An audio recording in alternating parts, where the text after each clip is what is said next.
Welcome back and good morning public. Pakistan और south Africa के दरमियान पहला वनडे आज सेंचुरियन में खेला जाएगा।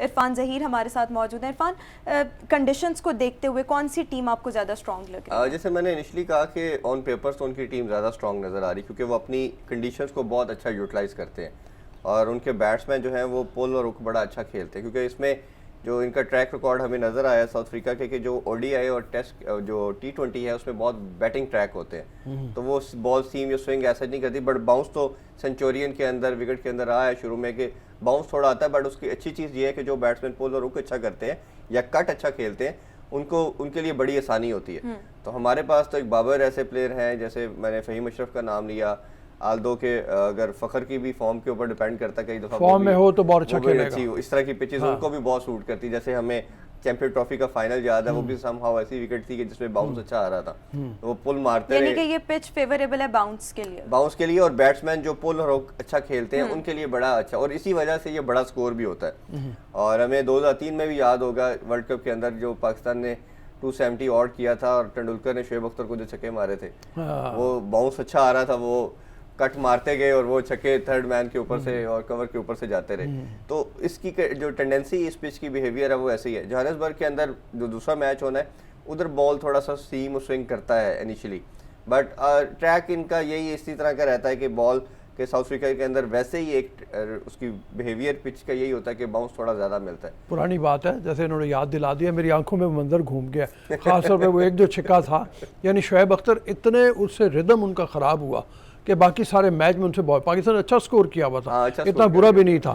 लेकिन यह है कि यहाँ पे उनकी गेंद है, कवर के ऊपर से उसने तेंदुलकर ने छक्का मारा और वो एक तो मतलब कमाल ही था ना, मतलब तो वो ये था ना कि शोएब अख्तर ने उस टाइम पे आई स्टिल रिमेंबर के वर्ल्ड रिकॉर्ड बनाया था, हिस्ट्री की सबसे फास्टेस्ट बॉल की थी उन्होंने। अच्छा। तो वो अपने उसी क्रिज्मा के अंदर थे कि मैं इनको भी उड़ा दूंगा, बाउंसर करूंगा, बट आगे से छक्का पड़ गया। आगे से छक्का, वो दे वर प्रिपेयर फॉर इट कि ये हमें शॉर्ट बॉल करेगा और उन्होंने बड़ा अच्छा खेला। तो बैट पे बॉल कहना मकसद ये है कि अच्छा आता है, जो जिसकी कट और फूल अच्छी है वो अच्छा स्कोर करता है। इरफान, अब एक सवाल हमारे आ जाता है कि अगर हमारे बैटिंग का इतना क्राइसिस चल रहा है जो कि है, तो फिर हफीज़ वहाँ पे मौजूद है, हफीज़ को हम क्यों मौका नहीं दे रहे?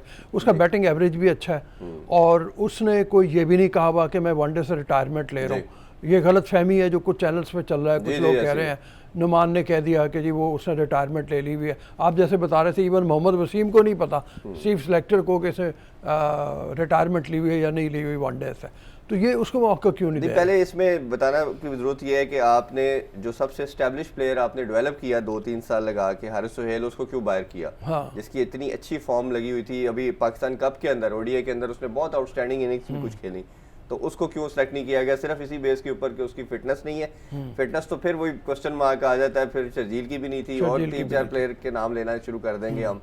तो पहले तो आप खुद क्लियर हो ना, क्लियरनेस रखें कि किस रीजन से हमने किसको बाहर करना है। तो पहला तो ये चीज़ है कि उसको बाहर क्यों किया। फिर जब वो आपने उसकी जगह पे इंडक्शन की साउथ शकील की, तो साउथ शकील अनफॉर्चुनेटली एक दिन पहले ट्रैवल करने से पहले इंजरी होगी। उस टाइम आइडियल सिनेरियो था आपके पास कि आप मोहम्मद हफीज़ को as a senior pro add करते, क्योंकि रीज़न क्या है, हर प्लेयर क्रिकेट के अंदर बोला जाता है जो फॉर्म है वो सबसे की चीज़ होती है, जिसकी फॉर्म है उसको यूटिलाइज कर दें। जैसे हमने देखा कि लास्ट ईयर T20 के अंदर उन्होंने वर्ल्ड रिकॉर्ड बनाया, हाईएस्ट स्कोरर है हफीज़, और वो वनडे के लिए अवेलेबल है। जैसे आपने कहा कि ये सारे चैनल ये बात करते जा रहे हैं हफीज़ तो सिर्फ T20 खेलता है इसलिए उसको सेलेक्ट नहीं किया जा रहा। भाई उससे कोई फ़ोन करके पूछ ले कि क्या वो अवेलेबल है कि नहीं। वो बार बार कह चुके हैं कि मैंने सिर्फ टेस्ट से रिटायरमेंट ली है, मैं T20 ओडीआई दोनों के लिए अवेलेबल हूँ। और ये आइडिया सिनेरियो कंडीशन थी कि बायोस्क्योर बबल के अंदर आपके पास एक ऐसा सीनियर मेंबर अवेलेबल है और वो ट्रेवल भी कर रहा है और आपके साथ है और आपको लग भी रहा है कि आपका मिडिल ऑर्डर काफी वीक है। तो मेरा ख्याल है ये बहुत बड़ी ज्यादती की, क्योंकि पाकिस्तान को आपने देखना ना, पर्सनल इश्यूज को, पर्सनल लाइकिंग डिसलाइकिंग को एक मिनट साइड पे कर दें, जो कि हिस्ट्री पाकिस्तान की 70 ईयर्स की चलती चली आ रही है, इससे हम नहीं बाहर आ रहे। मेरा ख्याल है किसी को अब स्टेप अप करना पड़ेगा, इस चीज को देखना पड़ेगा। यानी कि आपका ख्याल है हफीज़ को ना खिलाना ये पर्सनल डिसलाइकिंग है? 100% जी, हमें तो इसमें कोई दूसरी राय नहीं है। मैं तो बल्कि उसमें एक और भी कहूँ, मतलब ये है कि मतलब आप ये ठीक है कि आप यंगर लॉट को चांस देते हुए टीम बिल्ड करना चाहते हैं फ्यूचर की, लेकिन और बहुत से ऐसे प्लेयर्स हैं। मैं तो शोएब की भी बात करता हूँ कि शोएब मलिक जो है वो भी अभी फॉर्म में है, फिटनेस भी बड़ी अच्छी है, और हफीज़ से वो 1 साल छोटा ही है, वो हफीज़ से उसकी उम्र कम है, मतलब 1 साल, तो उसको भी मौका नहीं दिया। मतलब आपने देखें, एक फॉर्म की बात हमने जैसे कि, दूसरी बात है कि आपने कंडीशन के हिसाब से खेलना है। जो शोएब मलिक की आपने बात की, अगर आप इंडिया में वर्ल्ड कप होना है उसमें आपको पता है कि आपकी नी से ऊपर बॉल नहीं आती, ठीक है, तो ऐसी कंडीशन के ऊपर शोएब मलिक आपका सबसे आइडियल बैट्समैन है। इस जैसे साउथ अफ्रीका की, न्यूजीलैंड की, ऑस्ट्रेलिया की पिचेस की बात करें तो हम अगर उसको ना खिलाया जाए तो एग्री करते हैं कि ऐसी पिचेस के ऊपर वो फंसते हैं, उनको जो पुल और हुक इतनी अच्छी नहीं है, बट जब बॉल आगे आता है बॉल बाउंस नहीं करता, तो ऐसी पिचेस के ऊपर शोएब मलिक सबसे आइडियल कैंडिडेट बन जाते हैं आपके पास। तो आपके लिए चाहिए था कि अगर आप T20 में एटलीस्ट कैरी करें, उनको वर्ल्ड कप के लिए कैरी करें, उनको एक माइंड फ्रेम बताएं कि हमें ये रिक्वायरमेंट है आपसे, आप इस चीज़ को लेके चलें। जैसे मोहम्मद वसीम ने अपनी प्रेस कॉन्फ्रेंस में कहा कि मेरी सब प्लेयर से बात हो रही है और मैंने उनको एक वो गोल दिया हुआ है, और वो गोल किधर दिया है वो समझ नहीं आती कहाँ दिया है, कि आपके पास टाइम कितना रह गया। आप देखें हर टीम ने अपनी प्रिपरेशन समहाउ कंप्लीट कर दी है। जो वो तो नहीं एक दायरा बना के गोल दे दिया है, लो जी गोल लेके चले। अब देखें ना कि हर कंट्री ने अपनी जो टीम वर्ल्ड कप के लिए सेलेक्ट करनी है, अब जो 15 से 18 का प्रोबेबल्स है वो ही उसको ट्रैवल करवा रहे हैं, उसी को खिला रहे हैं। पाकिस्तान में आप अभी भी नहीं बता सकते कि किन 10 ने खेलना है वर्ल्ड कप के लिए, क्योंकि अभी भी आप देख रहे हैं कि पीसीबी ने 3-4 लड़कों को अभी नेशनल फाइट परफॉर्मेंस सेंटर के अंदर बुलाया हुआ है कि ये वर्ल्ड कप का हमारा पार्ट हो सकते हैं, कुछ को भेजा हुआ है। हैदर अली का क्या चांस लग रहा है वनडे में? हैदर अली को खिलाना चाहिए बिल्कुल, ऑब्वियसली मेरे ख्याल में उसको ग्रूम कर रहे हैं इतना वो ठीक है। वो उसकी पुल शॉट वो गलत खेल जाता है, उसने काफ़ी मैचेस में पुल शॉट एक जज्बाती होकर खेली, एक शॉट अच्छी लग गई, अगली शॉट भी उसने उसी को ट्राई करने की कोशिश की। वो कोच को उसके साथ बात करनी चाहिए ना।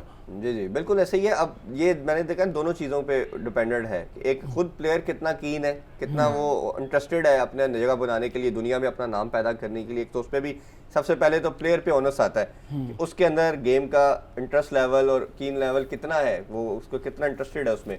दूसरा कोचेस का भी, जैसे आपने बात की कि अब अगर आपने पुराने लड़कों को चांस नहीं दिया इसीलिए कि हम टीम डेवलप भी कर रहे हैं, तो आपको डेफिनेट नए लड़कों को आप डालना चाहिए। ठीक है, तो उनको लेके चलें ताकि एक अच्छा कॉम्बिनेशन भी डेवलप हो। थैंक यू टीम कॉम्बिनेशन भी अच्छा हो। बिल्कुल, thank you so much Irfan हमें स्टूडियोज में ज्वाइन करने के लिए, और हम उम्मीद करते हैं कि आज का जो मैच है वो पाकिस्तान ही जीते। आज के प्रोग्राम से इतना ही, आपसे मुलाकात होगी इंशाल्लाह मंडे को, और हम उम्मीद करते हैं कि आपका वीकेंड बड़ा अच्छा गुजरेगा। हमें दीजिए इजाज़त, अल्लाह हाफिज़।